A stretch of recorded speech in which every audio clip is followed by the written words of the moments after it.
پروردگار عالم نے مسلمانوں کے لیے ہر آیت میں ہدایت رکھی ہے، فلاح و بہبود کی منزلیں یہ ہر آیت کے اندر اللہ پاک نے رکھ دی۔ کیا بتاؤں، آج تک میرے تیرے دل میں اس بات نے یقین نہیں پکڑا کہ یہ قرآن کریم اللہ کا کلام ہے یا کسی بندے کا کلام ہے۔ خود اللہ کی عظمت ہمارے دلوں میں کہاں ہے؟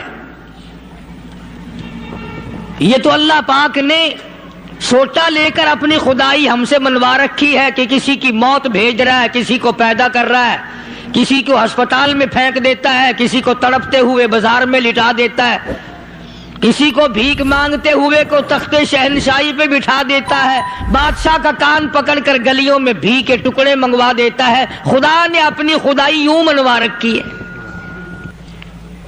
جہاں تک عظمتوں کا سوال ہے وہ ہمارے یہاں کہاں ہے؟ میں اپنی اور اپنے بزرگوں کی کیا بات کروں، اس اللہ والے کی بات کروں جس کو دوسرے طبقے کے لوگ بھی مانتے ہیں۔ پیر مہر علی شاہ صاحب رحمت اللہ علیہ گولڈا شریف والے اپنی ایک کتاب میں لکھتے ہیں کہ ہر وہ سانس جس میں اللہ کا نام نہ لیا گیا ہو وہ سانس حرام گیا۔ جس سانس میں پروردگار عالم کا نام نہ آیا ہو، مالک کائنات کا نام نہ آیا ہو، فرماتے ہیں سانس بھی تو ایک نعمت ہے، جب رکتا ہے تب پتہ چلتا ہے کہ یہ کتنی بڑی نعمت تھی۔ تو ہر سانس کے آنے کا شکریہ کا طریقہ یہ ہے کہ ایک مرتبہ اللہ آدمی کی زبان سے نکل جائے۔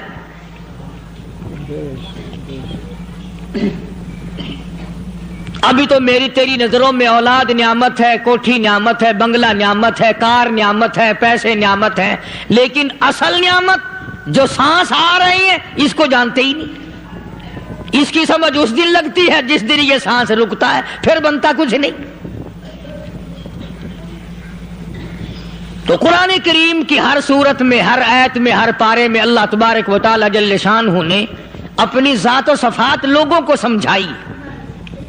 اور کمال ہے کہ مخلوق خالق کو نہیں پہچانتی۔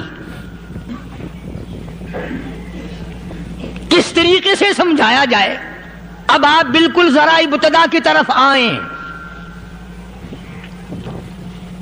ہر چیز کا مٹیریل آپ کو معلوم ہے۔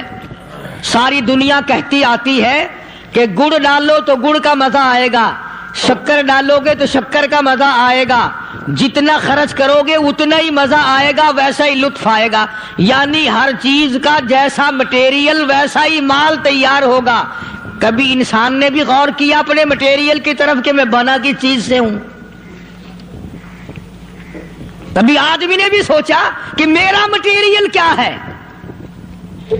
حالانکہ قرآن کریم للکار کی آواز دیتا ہے ثم جعلناہ نطفۃ فی قرار مکین،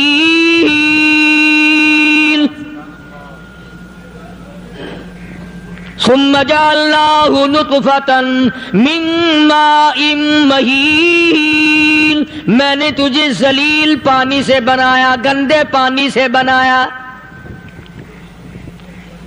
هل أتى على الإنسان حين من الدهر لم يكن شيئا مذكورا، میں نے تجھے ایسی چیز سے بنایا جس چیز کا نام لینا بھی تیرے ماں باپ پسند نہیں کرتے تھے۔ لم يكن شيئا مذكورا، اپنی حقیقت کو سوچ، اپنی اصلیت کو سوچ۔ اور پھر میں نے تجھے بغیر اسباب کے پیدا کیا۔ ذرا توجہ تو کرو، فرمایا تیری ماں ساگ کھایا کرتی تھی اور میں اندر اندر آنکھیں بنا رہا تھا۔ اسباب تو دیکھ، مٹیریل تو دیکھ۔ ماں ساگ کھاتی ہے، اندر آنکھیں بن رہی ہیں جو سارے جہان کو دیکھ لیں۔ اماں گاجریں کھاتی ہے، اندر دل بن رہا ہے۔ اماں روٹیاں کھاتی ہے، اندر دماغ تیار ہو رہا ہے۔ اماں دال کھاتی ہے، اندر زبان تیار ہو رہی ہے۔ کس نے بنائے؟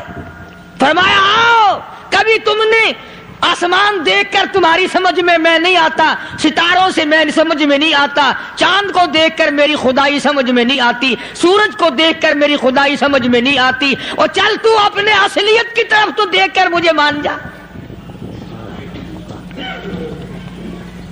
اپنے مٹیریل تو دیکھ۔ فرمایا تیری اماں ہزاروں چیزیں، سبزیاں، ترکاریاں، دال، گوشت کھاتی ہے، اندر ہڈیاں بن رہی ہیں، ادھر چائے کا پانی پیتی جاتی ہے تیری اماں، میں اندر اندر کتنا بہترین چہرہ بناتا جا رہا ہوں۔ فرمایا یخلقکم فی بطون امہاتکم خلقا من بعد خلق فی ظلمات ثلاث، اور میرے بندے میں نے تجھے 3 اندھیروں میں پالا، ماں کے پیٹ کا اندھیرا، جھلی کا اندھیرا، رحم کا اندھیرا، ماں کو پتہ نہیں ماں سوئی ہوئی ہے، میں بنا رہا ہوں، تیری اماں کام کاج میں لگی ہوئی ہے، میں تجھے بنانے میں لگا ہوا ہوں۔ یہ پیارے پیارے لب کس نے بنائے، یہ پیاری پیاری آنکھیں کس نے بنائی، یہ کان کس نے بنائے، ان کانوں کے اندر جھلی اور پردے کس نے لگائے، یہ زبان کس نے دی، یہ دل و دماغ کس نے دیا۔ فرمایا او میرے بندے کبھی تو غور کیا کر، ذالکم اللہ ربکم لہ الملک، تیری رگ رگ بنانے والا میں، اور میرے بندے مجھے اپنی کبریائی کی قسم، جتنے یہ تیرے سر پہ بال ہیں ایک بھی کسی اور کا بنایا ہوا نہیں، شکل تو کجا، لب تو کہاں، آنکھیں تو کون بنائے گا، ہاتھ تو کون بنا سکتا ہے، پیر تو کون بنا سکتا ہے، دل و دماغ تو کون بنا سکتا ہے، دماغ کے اندر سونگھنے کی طاقت کس نے رکھی، زبان کے اندر بولنے کی طاقت کس نے رکھی، چکھنے کی طاقت کس نے رکھی، ہاتھ کے اندر پکڑنے کی طاقت کس نے رکھی، پیر کے اندر چلنے کی طاقت کس نے رکھی، کانوں کے اندر سننے کی طاقت کس نے رکھی۔ فرمایا ذالکم اللہ ربکم، اور میرے بندے جب یہ سب کچھ کرنے والا میں، اور میری یہ بات بھی مان جا تیرا رب میں ہوں، کوئی نہیں میرے سوا تیری بگڑی بنانے والا، تیری مشکل کشائی کرنے والا کوئی نہیں، تیری حاجت روائی کرنے والا کوئی نہیں، تیری بگڑی بنانے والا کوئی نہیں۔ فرمایا تیری تو کیا مجال ہے، بڑے بڑے جب پھنسے سب نے میری ذات کو پکارا، فلما نجاہم الی البر اذا ہم یشرکون،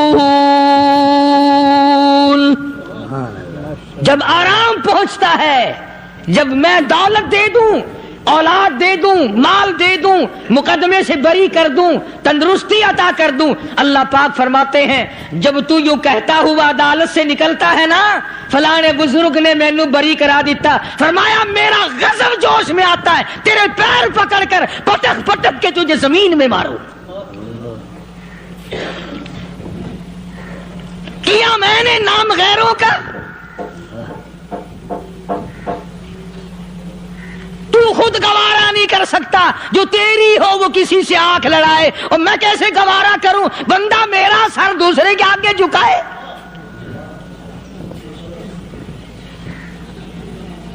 میں کیسے گوارا کروں؟ اور فرمایا جب کسی کا سر میرے دروازے پہ نہیں جھکتا، پھر مجھے بھی اپنی خدائی کی قسم ہے اگر میں مٹی اور درختوں کے سامنے نہ جھکاؤں تو میری خدائی کیا ہوئی؟ پھر در در کی مٹی چاٹتا ہے۔ کون آج اللہ کی قرآن کریم کو مانتا ہے؟ عورتوں کے اندر جو سیلاب چل گیا سو چل گیا، جو بات چل نکلی سو چل نکلی۔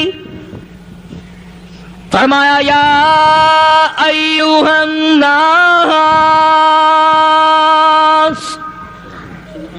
او لوگو، او بادشاہ، او امیر ہو، گورنر ہو، وزیر ہو، سفیر ہو، ذمہ دار ہو، تاجر ہو، یا ایھا الناس، او مولیو، او پیرو، او فقیرو، دروی درویشو، کلندرو، یا ایھا الناس، او لوگو اتقوا ربکم، ڈرو اس پروردگار سے جس کے ایک حکم سے سارا نظام عالم ذرہ ذرہ ہو کر برباد ہو جائے گا۔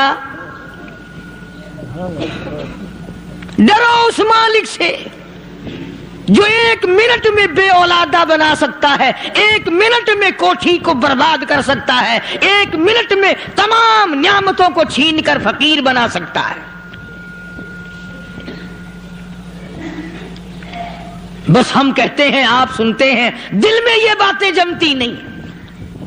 اللہ فرماتے ہیں وَفِي أَنفُسِكُمْ أَفَلَا تُبْصِرُونَ، اگر میری خدائی تیری سمجھ میں قرآن کریم سے نہیں آئی، کالی کملی والے صلی اللہ علیہ وسلم کے فرمان سے نہ آئی، تو پھر 360 جوڑ سر سے لے کر پیروں کی انگلی تک میں نے لگائے ہوئے ہیں، اپنے ایک ایک جوڑ سے پوچھ لے تجھے کس نے بنایا، ایک ایک جوڑ سے پوچھ، ان کے اندر مکھ کس نے رکھی، نشیب و نما تو دیکھ، تخلیق تو دیکھ آدمی کے اللہ پاک نے کس طریقے سے بہتر صورت میں بنائی ہے۔ اور ظاہر ہے اللہ نے کسی کی امداد نہیں لی کہ آؤ ذرا کان بنوانا جی اچھے سے، ذرا آپ کی فرم آنکھ بنانے والی ہے، آنکھ آپ کی ہو جائے، زبان میری ہو جائے، بندہ بن جائے گا۔ فرمایا نہیں، دنیا کے کام کرتے پھرو، بناتے پھرو، چلتے پھرو۔ فرمایا میرے بندے کا بال تم کوئی ساری دنیا کے سائنسدان ٹیکنالوجی کے ماہر مل کر بنا ہی نہیں سکتے۔ تو فرمایا اتقوا ربکم، ڈرو اس پروردگار سے۔ ڈرنے کا یہ مطلب نہیں کہ نماز پڑھنے مسجد میں آ جاؤ۔ فرمایا اتقوا ربکم، دکان پہ بیٹھا بیٹھا بھی ڈر، کارخانے میں کام کرتا کرتا بھی ڈر، مزدوری کے لیے جاتا تبھی ڈر، گلی میں سے گزرتا ہوا بھی ڈر۔ اتقوا ربکم، ڈر اس پروردگار سے، مال خریدتا ہوا بھی ڈر، بیچتے وقت بھی ڈر، لوگوں کی بہن بیٹیوں کے پاس سے گزرتا ہوا بھی ڈر۔ اتقوا ربکم، ڈر اس پروردگار سے جس سے چھپنے کا تیرا سوال ہی پیدا نہیں ہوتا۔ فرمایا اتقوا ربکم واخشوا یوما لا یجزی والد عن ولدی ولا مولود هو جاز عن والدہ شیئا، فرمایا اس دن سے بھی ڈر جس دن کوئی کسی کے ذرہ برابر کام نہ آ سکے گا۔ قیامت کا دن، حشر کا دن، محشر کا دن، حساب و کتاب کا دن، اللہ کی عدالت کی پیشی کا دن، پروردگار عالم کی حضور میں جانے کا دن، نام اعمال تلنے کا دن، ہر شخص کا نام اعمال کھبے یا سجے ہاتھ میں ملنے کا دن۔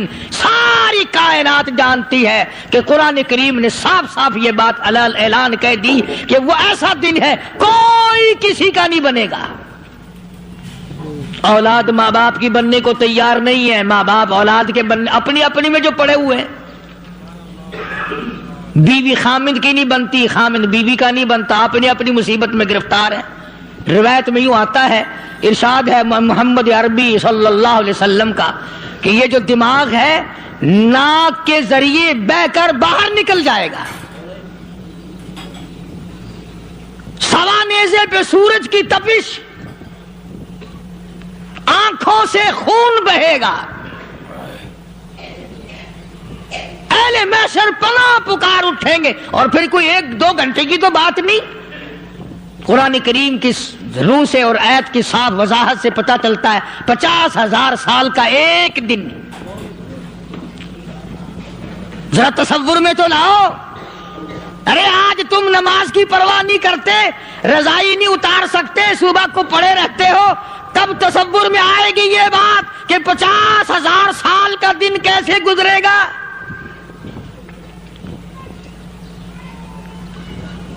اب تو صبح کو عورت نہیں اٹھتی, مرد نہیں اٹھتا, شام کو یوں ہی کھا پی کر گدھے کی طرح بغیر نماز پڑھے سو جاتے ہیں, پرواہ ہی نہیں. فرمایا تعرج الملائکۃ والروح الیہ فی یوم کان مقدارہ 50,000 سنہ. 50,000 سال کا ایک دن. درخت نہیں, چھاؤں نہیں, کند نہیں, کوٹھی نہیں, بنگلہ نہیں, سمندر ختم, دریا ختم, نہر ندی نالے ختم, چشمے ختم, نلکے کنویں ختم, پانی کا نام و نشان نہیں. نظام عالم کو پہلے برباد کیا جائے گا, پھر یکدم سارا وجود میں لا لیا جائے گا. اذا السماء انشقت, یہ آسمان کڑاک کڑاک کر کے پھٹ پڑے گا. وَإِذَا النُّجُومُ انْكَدَرَتْ, ستارے زمین پہ دھڑام دھڑام کر کے گریں گے. وَإِذَا الْأَرْضُ مُدَّتْ, زمین بوریے کی طرح سے لپیٹ دی جائے گی. وَإِذَا الْجِبَالُ سُيِّرَتْ, یہ بڑے بڑے پہاڑ ہوا میں کپاس کی طرح اڑتے پھریں گے.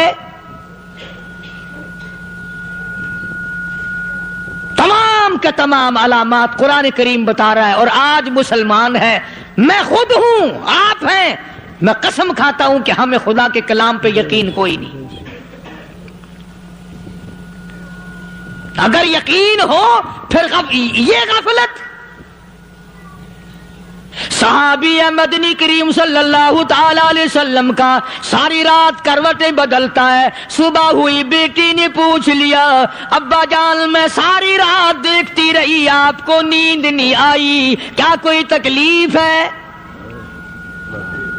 دیکھنے والی بیٹی کے بھی قربان جاؤں, بے چین ہونے والے ابا کے بھی قربان جاؤں. آخر بیٹی بھی جاگ رہی ہوگی تبھی تو دیکھا ہوگا. کہنے لگے ابا میں نے ساری رات کروٹیں بدلتے دیکھا, کیا بات ہے, آج نیند کیوں نہیں آئی؟ فرمایا لختے جگر او نور نظر, او میری بیٹی کل قرآن کریم کی ایک آیت سن کے آیا ہوں, ثم لم یتوبوا فلہم عذاب جہنم ولہم عذاب الحریق.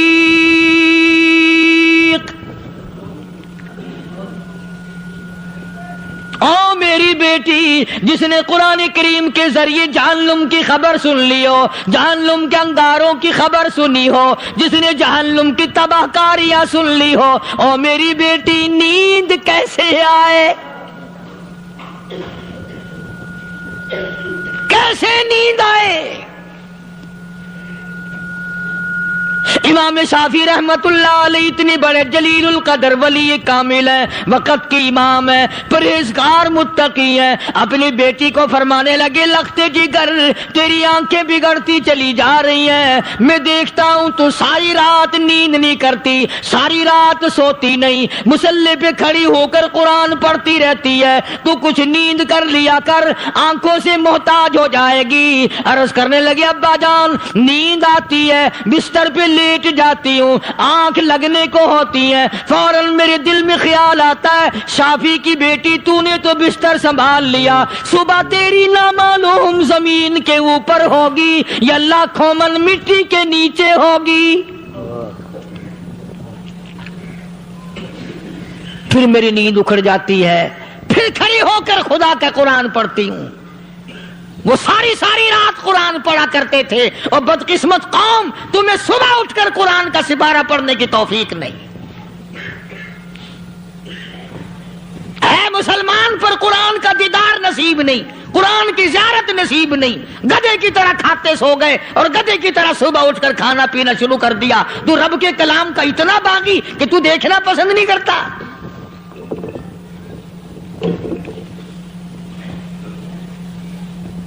اور دنیا کی چیز اگر گھر میں نہ ہو، ٹھنڈے ٹھنڈے سانس مارتے ہیں عورتیں بھی، ہاں جی اپنی زمین کوئی نہیں نا، اپنی ہاں جی مکان اچھا اپنے پاس کوئی نہیں، فلاں چیز اپنے پاس کوئی نہیں۔ تب بھی کسی نے ٹھنڈا سانس مارا کہ ہم 10 آدمی ہیں گھر کے، ایک آدمی بھی قرآن پڑھنے والا نہیں، ہم سارے کے سارے پتہ نہیں کیسے اکٹھے ہو رہے ہیں۔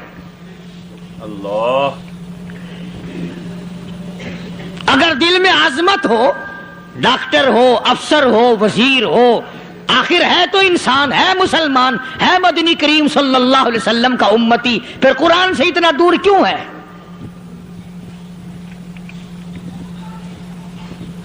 تو اللہ پاک جل شانہ نے فرمایا میرے بندے ہر حال میں ڈر، ہاں تیری ساری چلاکیوں کو میں جانتا ہوں، تیری ساری ہوشیاریوں کو میں اچھی طرح جانتا ہوں۔ فرمایا وہ دن دور نہیں، آیا وقت قیامت کا، آیا، کوئی کسی کے کام نہیں آئے گا۔ فرمایا ان وعد اللہ حق فلا تغرنکم الحیات الدنیا۔ دنیا نے پھنسا لیا، چہل پہل میں پھنس گئے، اس کے رنگ روغن میں لگ گئے، اس کی زیب و زینت میں لگ گئے، رات اسی کی سوچ ہے، دن میں اسی کا فکر ہے، اور مرنے کا کسی کو بھی فکر نہیں۔ قرآن کریم کے آخری سورت، آخری لقمان کے آخری آیتوں میں عجیب مضمون رکھا ہے۔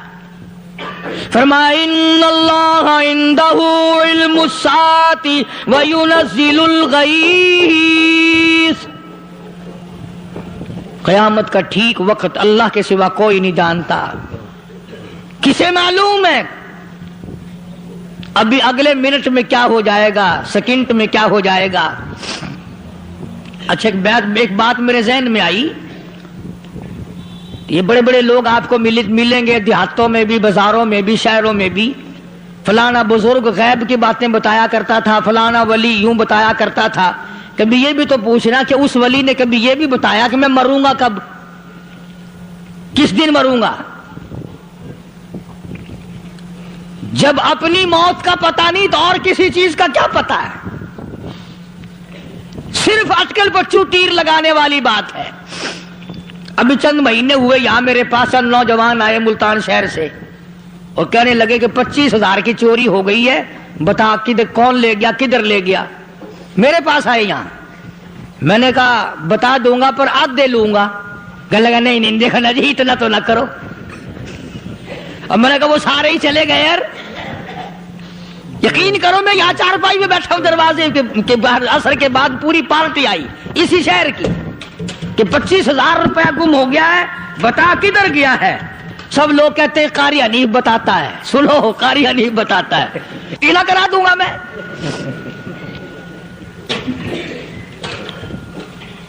جتنا میں نے انکار کیا میرے سر ہوتے چلے گئے، اخیر میں نے بکواس کر دی، میں نے کہا اچھا بتاؤں گا پھر آدھے لوں گا۔ کہنے لگے نہیں تماشا دیکھا، یعنی اندازہ لگاؤ کہ ہم شہر سے سن کر آئے ہیں کہ قاری حنیف چوریاں بتاتا ہے۔ اللہ غنی، کس کو معلوم ہے کہ ابھی کیا ہو جائے گا؟ اللہ پاک نے کسی کو نہیں بتایا۔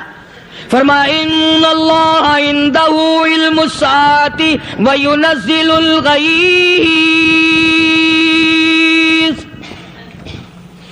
قیامت کا ٹھیک وقت کسی کو معلوم نہیں، بارش کا کوئی پتہ نہیں کب ہوگی، کتنی ہوگی۔ تم ابھی کہہ رہے ہوگے کہ جی محکمہ موسمیات والوں کو پتہ چلتا ہے، ان 3 مہینے میں یہ محکمہ موسمیات والے کئی دفعہ کہہ چکے ہیں کہ بندہ باندی ہوگی، مگر کچھ بھی نہیں ہوا۔ بلکہ جتنے یہ زیادہ بتلاوے نا اتنا ہی موسم خراب ہوتا چلا جاوے۔ پچھلے سال انہوں نے روئی کی گانٹھوں کی گنتی بتائی کہ اتنی کپاس پیدا ہوگی ملک میں، اتنی روئی کی گانٹھ بنے گی، اتنی باہر بھیجیں گے اور اتنی اپنے گھر رکھیں گے۔ ذرا پوچھو تو صحیح ذمہ داروں سے سر کھجاتے پھرے کہ کھاد کے پیسے بھی واپس نہیں ہوئے. بھلا کسی کو کیا پتا کہ ابھی کیا تھا اور ابھی کیا ہو جائے گا, کل کیا ہوگا, پرسوں کیا. ایک اللہ کی ذات جانتی ہے. فرمایا وَيُنَزِّلُ الْغَيْثَ, کوئی نہیں جانتا بارش کب ہوگی, کتنی ہوگی, کہاں تک ہوگی, کس قدر ہوگی, کس طرح میں ہوگی, کہاں نہیں ہوگی. وَيَعْلَمُ مَا فِي الْأَرْحَامِ, کوئی نہیں جانتا عورت کے پیٹ میں کیا ہے, لڑکا ہے کہ لڑکی. باپ کو پتا نہیں, ماں کو پتا نہیں, دادی کو پتا نہیں, نانی کو پتا نہیں. یوں کہ کسی کو پتا ہو یا نہ ہو, حضرت صاحب کو پتا لگ جاتا ہے. حضرت صاحب کو کیوں, حضرت صاحب ٹھڈ دے اندر وڑدا ہوندا ہے. تماشا دیکھ, کوئی کسی کو پتا نہیں چلتا. اور خدا نے اپنی خدائی کسی کو تقسیم کر کے دینی نہیں. لم یلد ولم یولد, نہ میرے ماں باپ, نہ میں کسی کا باپ, نہ میری اولاد, نہ میں کسی کی اولاد. اللہ الصمد, بے نیاز, بے مثل, بے مثال ہوں. ہمیشہ سے ہوں اور ہمیشہ رہوں گا. سام میرے محتاج ہو, میرے دروازے کے گداگر ہو, میرے دروازے کے فقیر ہو, میرے دروازے کے دستے نگر ہو. آؤ مانگو کھاؤ, موت آئے مر جاؤ. اگر اکڑو گے, فرمایا پھر میں نے بڑی بڑی سزائیں دی ہیں لوگوں کو. ہاں میں تو توبہ بھی منہ سے نہیں نکلنے دیتا, کلمہ تو کلمہ ہائے نہیں کرنے دیتا میں. جب میں موت کا پیغام دوں یکدم دل کی حرکت بند ہو جاتی ہے. آئے بھی نہیں, اوئی بھی نہیں, اف بھی نہیں, کچھ بھی نہیں.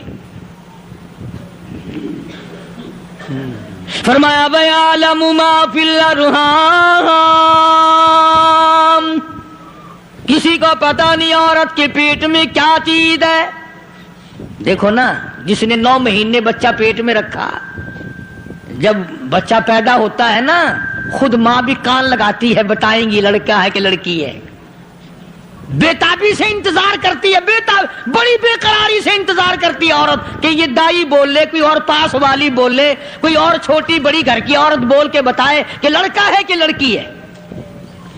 اور جس نے 9 مہینے پیٹ میں رکھا, جب اس کو پتا نہیں تو پرلی طرف بیٹھے ہوئے حضرت صاحب کو پتا کیسے چل گیا. وَيَعْلَمُ مَا فِي الْأَرْحَامِ, زیادہ سے زیادہ تمہیں یہ کہیں گے جی فلاں بزرگ نے دعا کی تھی, اللہ میاں لڑکا دے گا, لڑکا ہو گیا. ٹھیک ہے, دعا تو بھی مانگ, بزرگ بھی مانگے, پیر بھی مانگے, فقیر بھی مانگے, عالم بھی مانگے, ماں بھی مانگے, باپ بھی مانگے, خاندان سارے مانگو. بات یہ ہے مانگو تو سارے, پر یوں کہو دینے والا وہ ایک ہے بس. یہ ہے اصل بات. اور مانگنے کی تو کوئی کسی کی وہ نہیں. امام الانبیاء محبوب کبریا حضرت محمد مصطفیٰ صلی اللہ تعالی علیہ وسلم سیدہ عائشہ صدیقہ رضی اللہ تعالی عنہا فرماتی ہیں, میں سوئی ہوئی تھی, اچانک میری آنکھ کھلی, میں نے کالی کملی والے کو سجدے میں دیکھا. رو رہے ہیں, دعائیں مانگ رہے ہیں, رو رہے ہیں.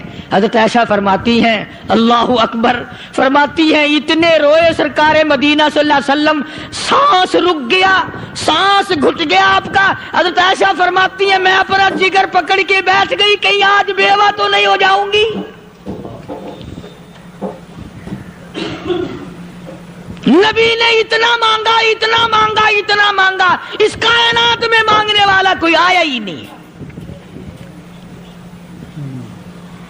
ہر آن مانگا, ہر لمحہ مانگا, ہر گھڑی مانگا, اور اتنا مانگا. میری بات لکھ کے لے جاؤ انشاءاللہ, کچی پکی بات نہیں. سیدہ عائشہ صدیقہ رضی اللہ تعالیٰ عنہا گواہ ہے, سیدہ فاطمہ الزہرا رضی اللہ تعالیٰ عنہا گواہ ہے, نبی کی گھر والی گواہ, نبی کے لختے جگر نوری نظر فاطمہ الزہرا گواہ. فرماتی ہیں حضور کریم صلی اللہ علیہ وسلم کا جب آخری وقت آیا, آواز بالکل ختم ہو گئی, آواز بالکل پست ہو گئی, پھر بھی لب حرکت کرتے تھے, لب حرکت کرتے تھے, دونوں کی دونوں. فرماتی ہیں ہم نے کان لگایا, آواز تھی ربی حبلی امتی, ربی حبلی امتی, اور میرے مولا میری امت کو معاف کر دے. اور خدا کی قسم کالی کملی والے نے آخری سانس تک مانگا ہی مانگا.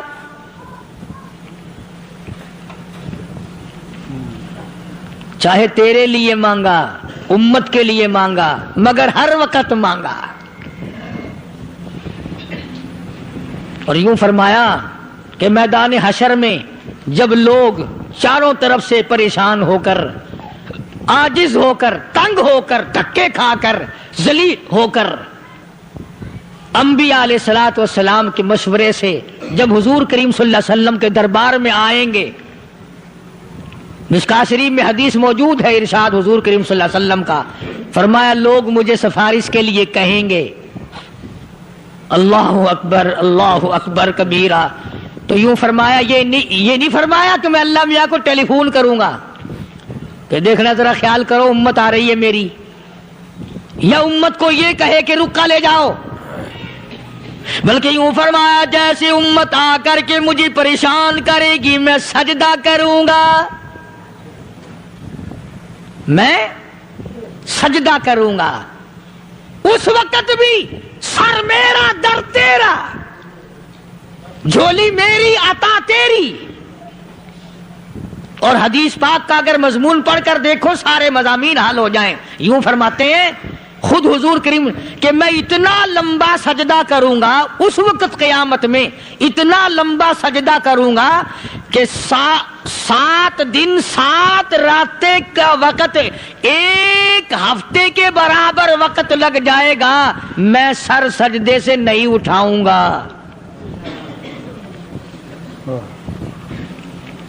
اتنا لمبا سجدہ کروں گا کہ 1 ہفتے کی مقدار وقت لگ جائے گا. یہ مقدار کیوں فرمایا؟ قیامت کا دن ہے نا, دن ڈھلنا نہیں, چھپنا نہیں, رات آنی ہی نہیں, رات تو ہے ہی نہیں نا, اس لیے فرمایا 1 ہفتے کی مقدار دن لگ جائے گا, وقت ختم ہو جائے گا پورا ہفتے کے برابر. اس کے بعد اللہ پاک مجھے فرمائیں گے ارفع راسک یا محمد صلی اللہ علیہ وسلم, میرے محبوب سر اٹھاؤ, سل مانگو توتا دوں گا, مانگو دیا جائے گا. سوف یعطیک ربک فترضی, تیرا رب تجھے راضی کر دے گا. صحابہ کرام رضوان اللہ تعالی علیہ مجمعین نے عرض کر دیا یا رسول اللہ صلی اللہ علیہ وسلم آپ کس وقت راضی ہوں گے؟ کتنے لوگ جنت میں چلے جائیں گے, دوزخ میں چلے جائیں گے, آپ کس وقت راضی ہوں گے؟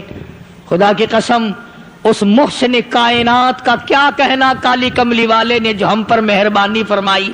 یوں فرمایا جب تک ایک ایک امتی کلمہ پڑھنے والے کا ہاتھ پکڑ کر جنت میں نہ لے جاؤں میں محمد الرسول اللہ کو چین نہیں آئے گی. ایک ایک کو لے جاؤں گا اور چین نہیں آئے گا مجھے اس وقت بھی. تو عرض یہ کر رہا تھا کہ قرآن کریم نے اور تمام چیزوں میں عقیدے کا سدھار کہ عقیدہ بناؤ. یہ جو عقیدہ ہے نا اس کی حیثیت ایسی ہے جیسے پہلی اینٹ عمارت کی. اگر اینٹ ٹیڑھی ہو گئی تو ساری عمارت ٹیڑھی ہو جائے گی. اگر عقیدہ صحیح نہیں تو سارے اعمال ٹیڑھے ہو جائیں گے, اور اگر عقیدہ صحیح ہے تو اعمال بھی اور تمام افعال بھی اخلاق بھی تمام کی بنیاد جو ہے وہ صحیح رہے گی اور اچھی توفیق ہوگی. یہ عربی کلمہ ہے, آپ اور میں اگر کلمے کا معنی سمجھ لیں پھر بھی بات بنتی ہے.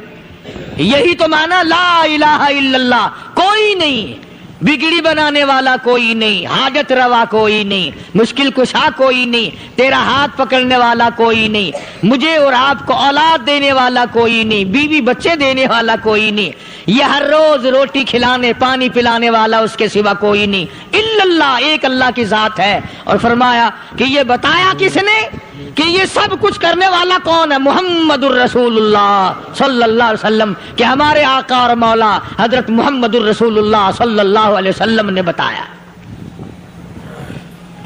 تو قرآن کریم کی آیتوں نے وضاحت کر دی وما تدری نفس ماذا تکسب غدا, کسی کو پتا نہیں کل کیا ہو جائے گا، صبح کو کیا ہو جائے گا، شام کو کیا ہو جائے گا. وما تدری نفس بأي أرض تموت. کوئی نہیں جانتا موت کس جگہ پہ آئے گی. کسے معلوم ہے کہ میری قبر کہاں بنے گی؟ کوئی نہیں جانتا میرے اس بدن کو جانور کھا جائیں گے. کسی کو علم نہیں ہے کہ قبر کا گڑھا ملے گا کہ نہ ملے گا، کفن ملے گا کہ نہ ملے گا، نماز جنازہ نصیب ہوگی کہ نہ ہوگی، غسل نصیب ہوگا کہ نہ ہوگا. کوئی نہیں جانتا کلمہ پڑھتے موت آئے گی یا کنجری کے گانے سنتے گاتے موت آئے گی. کس کو علم ہے کہ آخری کلام جو دنیا میں ہوگا وہ درود پاک ہوگا یا قرآن کریم ہوگا یا دعا ہوگی یا استغفار ہوگا، اور یا گالی منہ سے نکلے گی، دم نکل جائے گا. کسے معلوم ہے؟ اس لیے فرمایا وما تدری نفس بأي أرض تموت. کوئی نہیں جانتا موت صبح آئے گی یا شام آئے گی. بیوی بچوں کے سامنے آئے گی یا اسپتال میں، کوئی پاس ہوگا بھی یا کہ نہیں جس وقت موت آئے گی کسے معلوم. سجدے میں آئے گی یا کنجری کی گود میں آئے گی کیا پتا. فلم میں آئے گی یا مسجد میں آئے گی. پچھلے دنوں ایک جگہ ایک آدمی نے صبح کی اذان دی، بڑی اچھی اذان دیا کرتا تھا، اللہ کا نام بلند کیا، زمین پہ بیٹھا اور ختم. فجر کی اذان دی، جو سنے انہوں نے کہا یار ابھی تو اذان دی تھی. بس اللہ کی طرف لوگوں کو بلایا اور خود دنیا سے رخصت ہو گیا. ہاں کسی کی موت یوں بھی آیا کرتی ہے، کسی کی سجدے میں آ جاتی ہے، کسی کی مراقبے میں آ جاتی ہے. اللہ اکبر. کسی کی نماز میں آئے، اللہ کی طرف دھیان لگے ایسا لگے کہ لگی جائے وہ چلا ہی جائے. ہمارے استاد محترم مولانا عبد الخالق صاحب رحمۃ اللہ علیہ یہاں کبیر والے میں تھے، بہت بڑے عالم، جید عالم، سمندر تھے علم کے. بس صبح کی نماز کے بعد مراقبے میں بیٹھے اللہ اللہ کر رہے ہیں، بس جیسے اتحیات میں بیٹھتے ہیں نا اسی طریقے سے بیٹھے تھے. دن چڑھ گیا، بھتیجے نے آ کر کے کہا حضرت ناشتہ تیار ہے، جواب کوئی نہیں. پھر کچھ دیر کے بعد آیا کہ حضرت ناشتہ تیار ہے، جواب کوئی نہیں. اور دن چڑھ گیا، ہاتھ لگا کے دیکھا کہ حضرت تو پہنچ گئے اللہ کے یہاں. کس حالت میں؟ ایسی اللہ اللہ اللہ سے لو لگائی کہ اللہ ہی کے یہاں چلے گئے.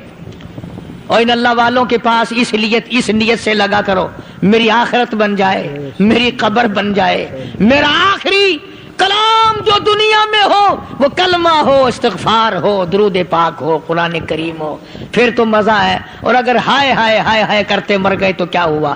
فرمایا ان اللہ علیم خبیر.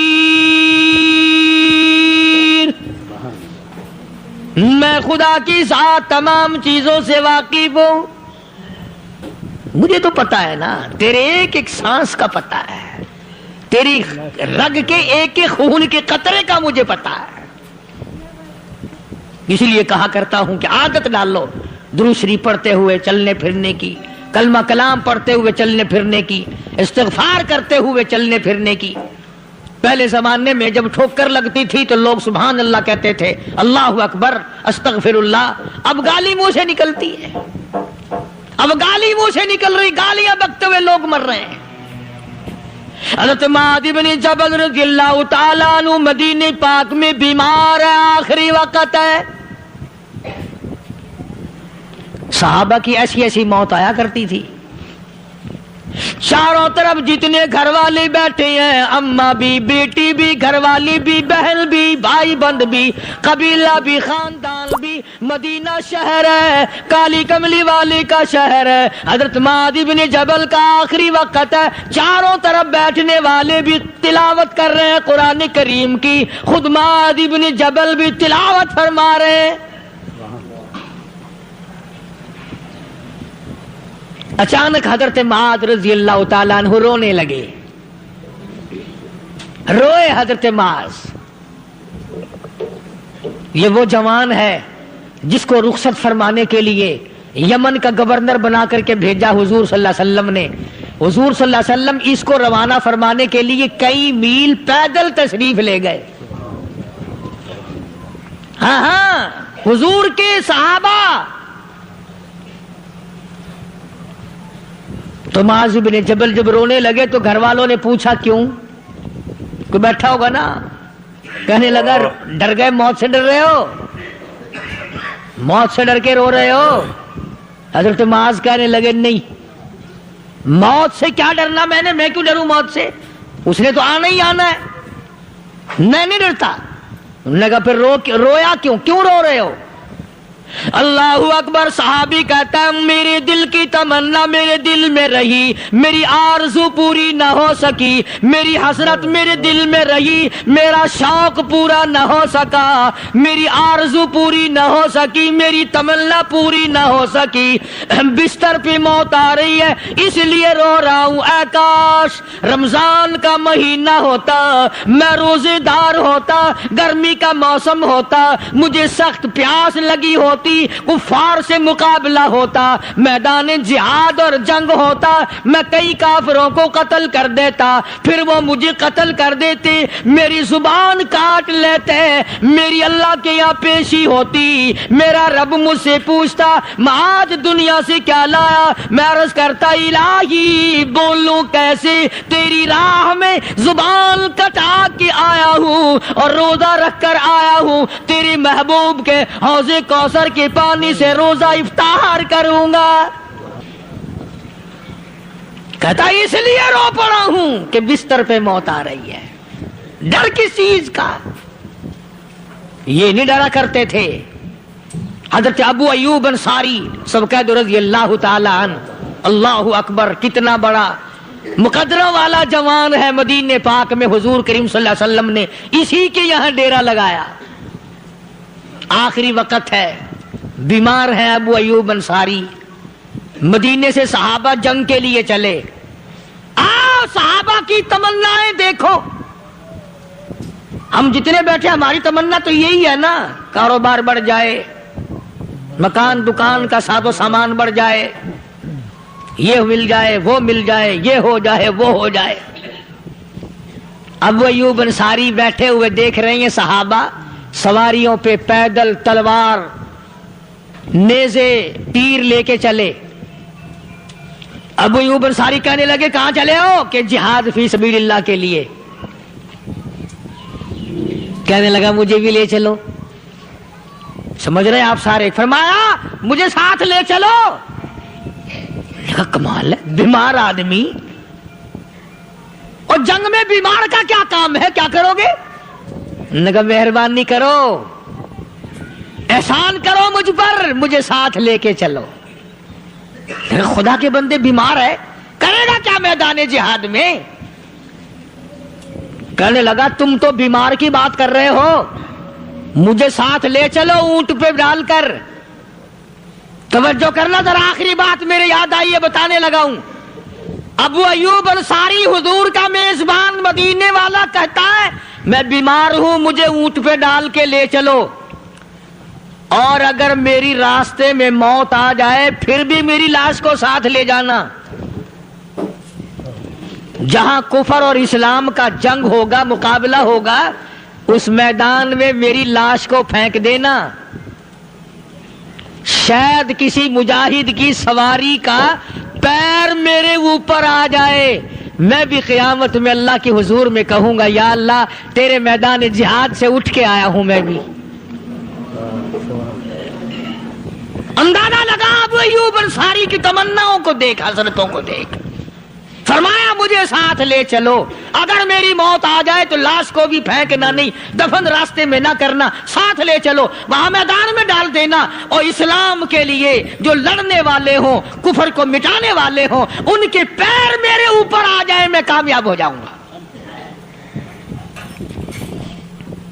ایک تم ہو جو مسجد میں جھاڑو دینے سے بھی آر کرتے ہو، صف بچھانے میں بھی تمہیں شرم آتی ہے, صف اکٹھا کرنے میں بھی تمہیں شرم آتی ہے, ادھر ادھر کوئی چیز کرنے میں تمہیں کیا معلوم ہے جس وقت قیامت کے دن ان شاہی درباروں کے خادموں کو انعام ملے گا نا, پھر ٹکرے مارو گے, او ہو لو بھائی کمال ہو گیا, ہم تو یوں ہی رہ گئے. تو آج توفیق نہیں رہی, اللہ سے مانگ, سوتے بھی مانگ, جاگتے بھی مانگ, ہر وقت مانگ, وہی تیری میری جھولی بھرے گا. مصر کے گورنر نے, مصر کے جنرل کرنل نے خط لکھا سیدنا فاروق اعظم رضی اللہ تعالی عنہ کی خدمت میں, دور خلافت ہے حضرت فاروق اعظم کا. کیا خط لکھا کہ حضور مجھے کافی وقت گزر گیا ہے اور فلاں علاقے میں آپ کے حکم سے ہم نے جانا ہے, اور راستہ صرف ایک ہے, اور اس راستے میں جال بچھا دیا گیا. اب مجھے مشورہ دیں میں کیا کروں, حکم دیں مجھے.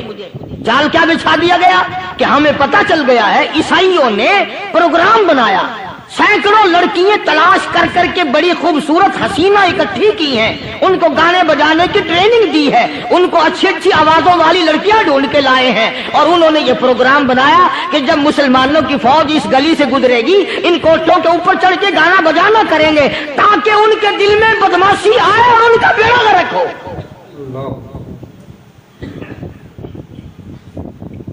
کبھی کافر کا یہ عقیدہ تھا کہ مسلمان کا دل بگڑا تو یہ گیا, اس کی نیت میں خرابی آئی اور یہ تباہ ہوا. جناب فاروق اعظم رضی اللہ تعالیٰ عنہ نے اسے یہ خط نہیں لکھا کہ تو قرآن پڑھا کر, تو نفل پڑھا کر. امیر المومنین خلیفۃ المسلمین سیدنا فاروق اعظم رضی اللہ تعالیٰ عنہ نے اپنے جنرل کرنل کو خط لکھا کہ اس میں لمبی چوڑی فکر کی کوئی بات نہیں, اس میں کوئی پریشانی والی بات نہیں, کوئی سوچ و بچار والی بات نہیں, سارے تیری فوج میں تیری کمان میں مسلمان ہیں, سب کو اکٹھا کر لے, ساروں کو اکٹھا کر کے قرآن کریم کے سورت نور کی 2 آیتیں سنا دے.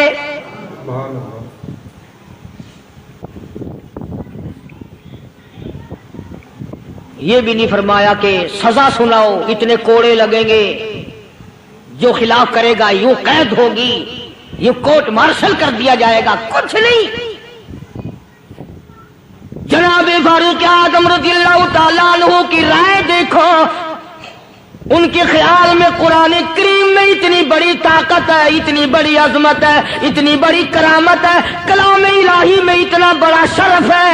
اعلان کر دیا, فرمایا اپنے کرنل کو ساری فوج کو, لشکر کو اکٹھا کر کے قرآن کریم کی فلاں فلاں آیت سنا دے.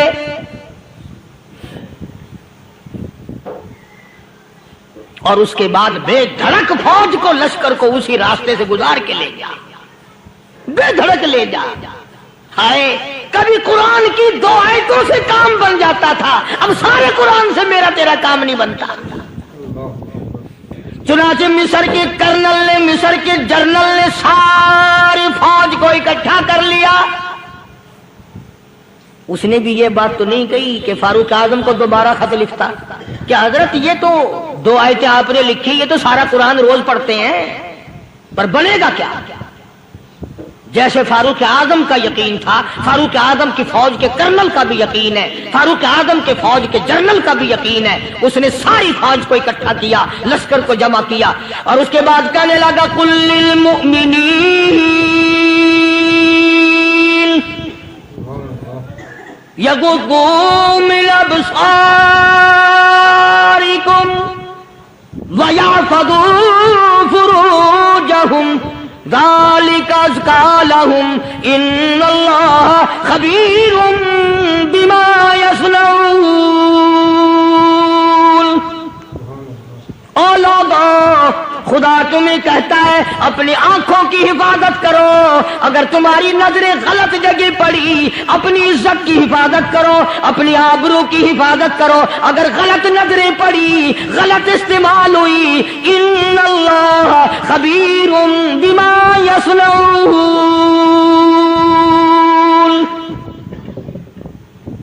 اللہ پاک تمہاری ساتھ ساتھ ہے. وہ ہر چیز کو دیکھتا جائے گا، وہ ہر چیز تمہاری دیکھے گا۔ چنانچہ تاریخ شاہد ہے، ابن حشام نے لکھا ہے، ابن خلدون نے لکھا ہے، اور کئی مورخین نے لکھا ہے کہ جب مسلمان جرنل نے، مسلمان کرنل نے اپنی فوج کو قرآن کی 2 آیتیں سنائی اور اس کے بعد حکم دیا چلو، تمام کا تمام لشکر چل رہا ہے، ادھر ڈھول بجا، دھماکے بجے، گانا شروع ہوا، گانا بجانا شروع ہوا، ساری فوج نکل گئی، سارا لشکر چلا گیا۔ لڑکیوں نے دیکھا کہ یہ تو ختم ہو گئے، نیچے آواز دے کے کہنے لگی اور جانے والوں یہ ساری فوج کئی اندھوں کی فوج تو نہیں؟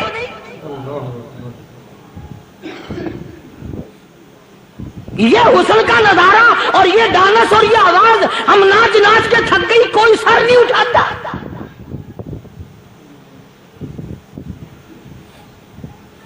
اور آج دیکھ لیں آپ، ہر گھر کے اوپر وہ لگا ہوا ہے ایریل، لعنت کا ایریل لگا ہوا ہے، لعنت کا ایریل۔ حاجیو تم کیا کہتے ہو کہ ہمارے گھر کا اس میں کیا بگڑے گا؟ خدا کی قسم وہ بگڑتا ہے، وہ دیمک لگتی ہے، وہ تباہی پھرتی ہے، تمہیں پتہ بھی نہیں چلتا۔ تم نے کیا سوچ رکھا ہے؟ مسلمان کرنل کے حکم پہ ساری فوج نکل گئی، ناچنے والی گانے والی لڑکیاں عیسائیوں کی حیران ہیں، کیا ہوا؟ لاکھوں کی تعداد میں فوج گزر گئی، کوئی نگاہ اٹھا کے نہیں دیکھتا۔ ایک مسلمان سپاہی گزرتا گزرتا نیچی نظریں کیے کیے کہنے لگا سر کیسے اٹھائے، نگاہ کیسے کوئی اٹھائے گا؟ یہ سارے کے سارے اللہ کا قرآن سن کر آئے ہیں۔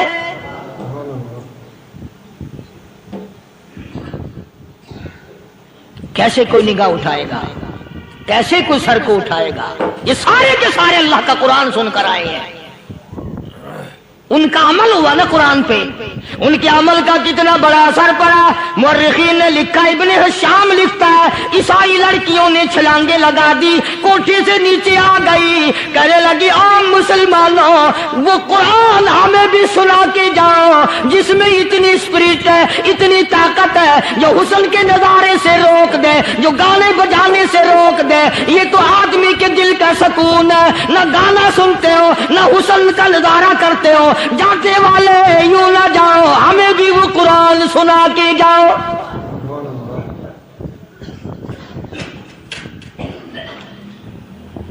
اس قرآن میں کتنی بڑی طاقت ہے، وہ کتنی عظمت ہوگی اس میں، اس کلام میں کتنی برکت ہوگی، جس کلام میں یہ تاثیر ہے کہ وہ ایسی ایسی چیزوں سے روک دیتا ہے۔ چنانچہ ایک مسلمان سپاہی چلتا بھی جاتا ہے اور کہنے لگا وَقُلْ لِلْمُؤْمِنِينَ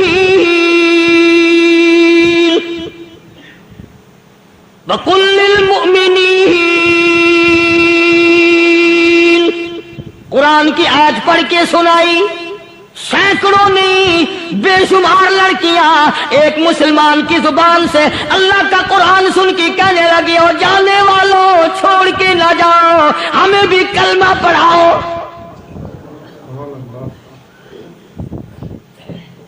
جتنی بھی وہ ناچنے گانے والی تھی تمام کی تمام کلمہ پڑھ کر مسلمان بن گئی، اور مورخین نے لکھا ہے آخری دم تک قرآن کی شیدائی اور دیوانی بن کے گزری ہیں۔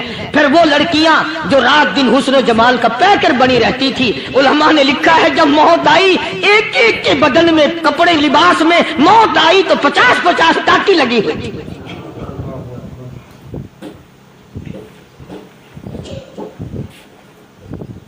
بظاہر تو آج بھی بڑی جھاڑا پنجی ہے، بڑی صفائی ہے، بڑی دوڑ دھوپ ہے۔ اسی کو مجذوب الالان کہتا بظاہر تو ہر شے میں بے حد صفائی، مگر دل میں ہے گندگی انتہائی، کبھی اس کے دھوکے میں آنا نہ بھائی، یہ سب ہے رعائی، یہ بس ہے رعائی، یہ تو چیز ہی کچھ نہیں۔ بڑے بڑے دھندے ہمیں پلٹتے دیکھے، بڑے بڑے نظام بگڑتے دیکھے۔ آئیے چلتے ہیں دوسرے واقعے کی طرف۔ فاروق اعظم رضی اللہ تعالی عنہ کا دور ہے، بیت اللہ کا طواف کر رہے ہیں لوگ، اللہ سب کو نصیب فرمائے۔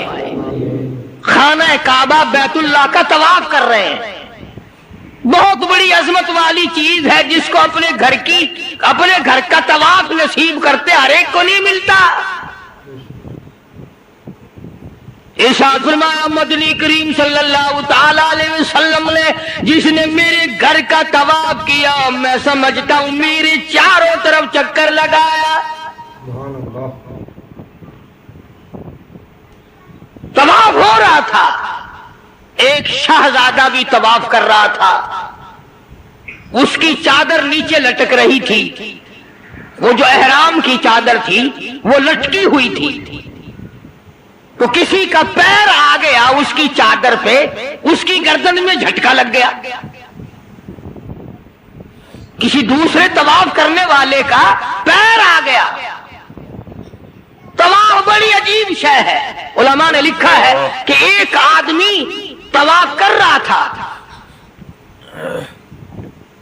ایک عورت کی پیروں کی پازیب کی چھنکار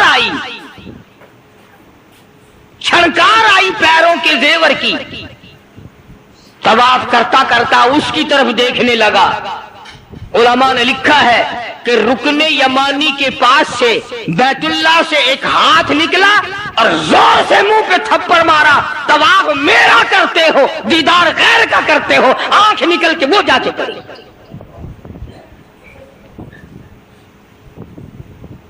طواف میرا کرتے ہو اور زیارت غیر کی کرتے ہو، آنکھ نکال دی، تھپڑ لگا۔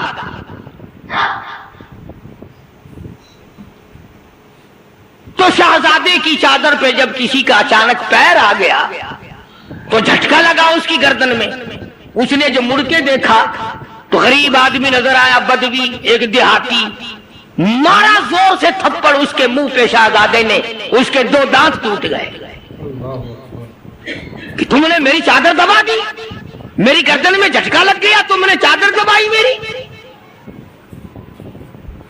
طواف ختم کر کے وہ دیہاتی جو تھا، نوجوان بیچارہ غریب آدمی، اس نے جا کے فاروق اعظم کے یہاں فریاد کر دی کہ فلاں شہزادے نے تھپڑ مارا اور چادر پہ میرے پیر آ گیا تھا، غیر ارادی طور پر میں نے جان کے نہیں اس کی چادر پہ پاؤں رکھا، مجھے کیا فائدہ تھا، لیکن اس نے تھپڑ مارا، میرے دانت نکل گئے۔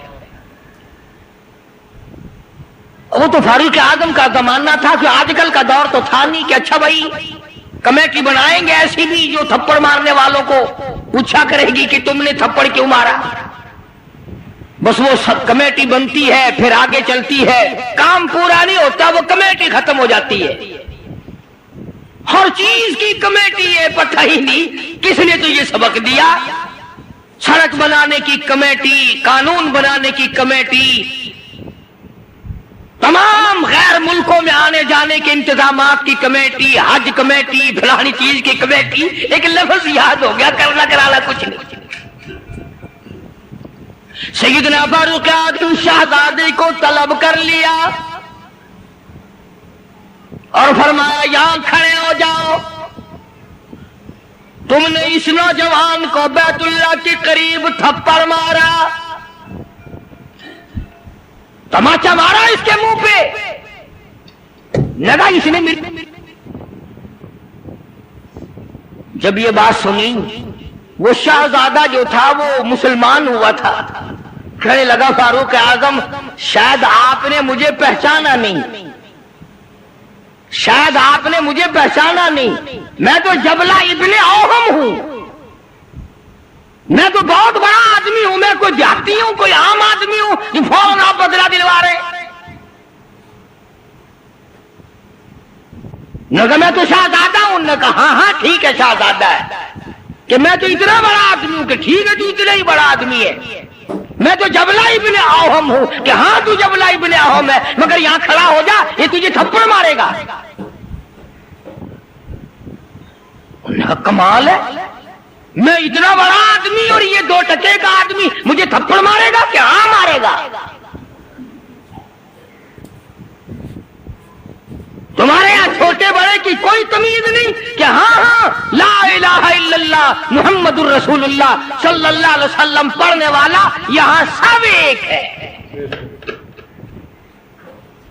جس نے کلمہ پڑھا سب ایک ہو جاتے ہیں۔ کل ایک آدمی 4 مہینے افغانستان کے مجاہدین کے ساتھ گزار کے آیا، دوست آدمی ہے، جہاں اس نے اور باتیں بتائی وہاں ایک یہ بات بتائی کہ ایک محاذ پہ ایک روسی کو پکڑ لیا، روسی بدماش کو پکڑ لیا، وہ جو آئے ہوئے ہیں نا، اس نے کلمہ پڑھ لیا، مسلمان بن گیا۔ تو 2-4 دن کے بعد اس سے پوچھا کہ تو نے اپنے کفر میں یا اپنے معاملات مذہب میں اور ہمارے اسلام میں کچھ فرق پایا؟ ایک بات اس نے بتائی، وہ میں نقل کر دیتا ہوں، شاید آپ کو بھی پسند آئے۔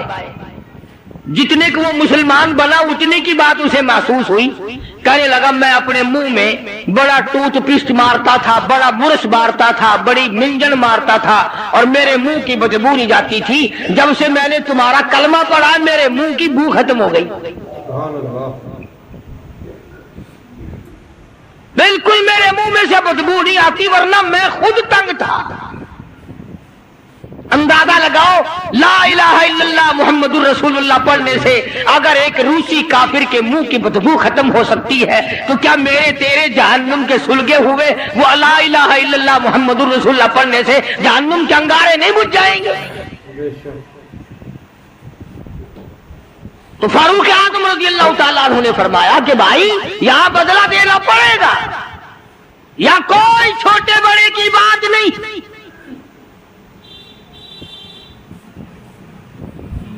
چنانچہ فاروق اعظم رضی اللہ تعالیٰ عنہ کی عدالت سے گھبرایا، اور اس بات سے وہ گھبرایا کہ یہاں اتنا عدل، اتنا انصاف، کسی کا کوئی لحاظ نہیں، سب کے لیے ایک قانون اور ایک مساوی حقوق اور سب کے لیے ایک سا درجہ رکھا ہوا ہے۔ چنانچہ مرتد تو ہو گیا، کافر دوبارہ ہو گیا، مرتد ہو گیا، اور اس بات کو پسند نہ کیا کہ شہزادہ بادشاہ کا بیٹا ایک دیہاتی کے ہاتھ سے تھپڑ کھائے اور بدلا دے۔ تو سیدنا فاروق اعظم رضی اللہ تعالیٰ عنہ نے یہ ثابت کر دیا کہ مسلمان بادشاہ کے سامنے، مسلمان عدالت کے سامنے تمام چھوٹے بڑے امیر غریب ایک ہیں، یہاں کسی کی چھوٹے بڑے کی رسائی نہیں ہونی چاہیے۔ بلکہ عہد فاروقی نے اس قسم کی مثالیں قائم کی، اس قسم کی مثالیں قائم کی، جنگ میں جہاد میں رشتہ دار سامنے آ گئے۔ فاروق اعظم رضی اللہ تعالیٰ عنہ کو خود نبی کریم صلی اللہ علیہ وسلم نے دیکھا کہ سگا ماموں ہے اور اس کو نیچے ڈال رکھا ہے اور پیر کے نیچے پیر دبایا ہوا ہے اور ایک ہاتھ میں پیر پکڑ کے اپنے ماموں کو بیچ سے پھاڑ رہے ہیں، فاروق اعظم بیچ سے چیر رہے ہیں۔ تو نگاہ پڑی محمد کریم صلی اللہ علیہ وسلم کی، فرمایا عمر یہ تو تیرا ماموں ہے۔ عرض کی آقا جب تک آپ سے نہیں جڑی تھی یہ سب مامے نانے تھے، اور جب آپ سے جڑ گئی اب تو یہی دین ہے، یہی دنیا ہے، جو تیرا ہے وہ میرا ہے، جو تیرا نہیں وہ میرا نہیں۔ وہ اپنا رشتہ دار ہی نہیں جو تیرے دروازے کی غلامی نہیں کرتا۔ عرض یہ کرنا چاہتا ہوں کہ ہم لوگ اپنے آپ کو جنت کے وارث بنائے پھرتے ہیں، جنت کے ٹھیکیدار بنے پھرتے ہیں، نماز کی پابندی ہم نہیں کرتے، قرآن کریم کی تلاوت کو ذوق شوق سے ہمارے یہاں نہیں رواج۔ میں تو دیکھتا نہیں کہ کوئی عورت دن میں منہ بناتی ہو کہ آج ہمارے گھر میں کسی نے تلاوت نہیں کی، ہمارے گھر میں آج لعنت برسی ہوگی رحمت کے بجائے۔ پورے سال میں اگر گھر میں قرآن کی تلاوت نہ ہو، عورت کو افسوس نہیں، مرد کو افسوس نہیں، بڈھی مائی نہیں افسوس کرتی، کوئی چھوکری افسوس نہیں کرتی کہ ہمارے پورے گھر میں قرآن پڑھنے والا ایک بھی نہیں، اور یہ آج نہیں پڑھا گیا، کیوں نہیں پڑھا گیا؟ نماز کی طرف سے کوئی افسوس نہیں کرتا، ظلم و زیادتی کر کے گھروں میں کتنا ہی لا کے دے دو، کوئی یوں کہنے کو تیار نہیں کہ تمہیں یہ ملا کیسے ہے، تم نے یہ حاصل کیسے کیا ہے۔ عرض کرنے کا مقصد میرا یہ تھا، بے شک نماز روک دیتی ہے بے حیائی اور بری باتوں سے، مگر وہ بھی نماز ہونا نہ ہم نماز دی سے پڑھتے ہیں، نہ زکات صحیح معنوں میں ادا کرتے ہیں، اور ان سب کی روح اور جڑ جو ہے وہ ہے انصاف مہیا کرنا، قتل کے بدلے قتل ہو، چور کا ہاتھ کٹے، شرابی کو کوڑے لگیں۔ ہم تو اخبار میں سن لیتے ہیں کہ فلاں جگہ شراب کی بھٹی پکڑی گئی، فلاں جگہ شراب پیتے ہوئے پکڑ لیے، مگر یہ کانوں نے آج تک سنا ہی نہیں کہ اس کی وجہ سے کوڑے لگے، زنا کی سزا ملی، شراب کی سزا ملی، چور کو فلاں سزا ملی، وہ ہم نہیں سن پاتے۔ اندر ہی اندر افسر لوگ جو گھپلا مچاتے ہیں وہ تمام کے تمام معاملات کو اڑا کے رکھ دیتے ہیں، اور یہی وہ چیز ہے جس کا قرآن کریم مخالف بنتا ہے۔ قرآن کریم نے للکار کی آواز دی، فرمایا بڑے بڑے لوگ جب ہیرا پھیری کیا کرتے تھے، وَمَن لَّمْ يَحْكُم بِمَا أَنزَلَ اللَّهُ فَأُولَٰئِكَ هُمُ الْكَافِرُونَ۔ یہ وہ لوگ ہیں جنہوں نے اللہ کے نازل کردہ کام کے خلاف فیصلے کیے، تمام خلاف اس کی عدالتیں قائم کی، پرواہ نہ کی، سوچا تک نہیں۔ کہیں فرمایا وَمَن لَّمْ يَحْكُم بِمَا أَنزَلَ اللَّهُ فَأُولَٰئِكَ هُمُ الْفَاسِقُونَ۔ قرآن کہتا ہے جو لوگ میرے قرآن کے خلاف بیٹھ کر فیصلہ کرتے ہیں، اللہ کہتا ہے یہ فاسق ہیں، یہ فاجر ہیں، یہ بدکار لوگ ہیں۔